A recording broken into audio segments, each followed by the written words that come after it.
vatanni himoya qilish nafaqat harbiy xizmatchilarning, balki millati, tili va dinidan qat'iy nazar har bir O'zbekiston fuqarosining muqaddas burchidir.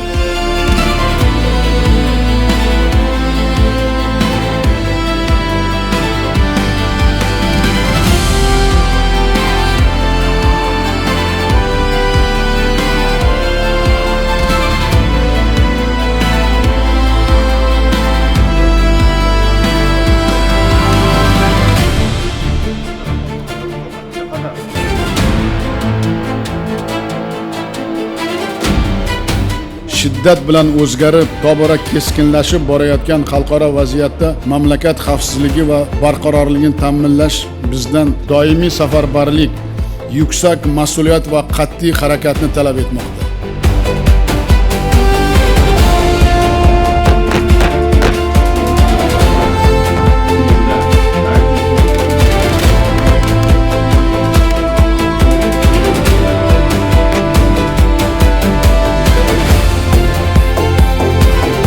O'zbekiston Respublikasi Qurolli Kuchlari tashkil etilganini 34 yilligi hamda Vatan himoyachilari kuni bilan chin qalbimdan samimiy muborakbod etaman.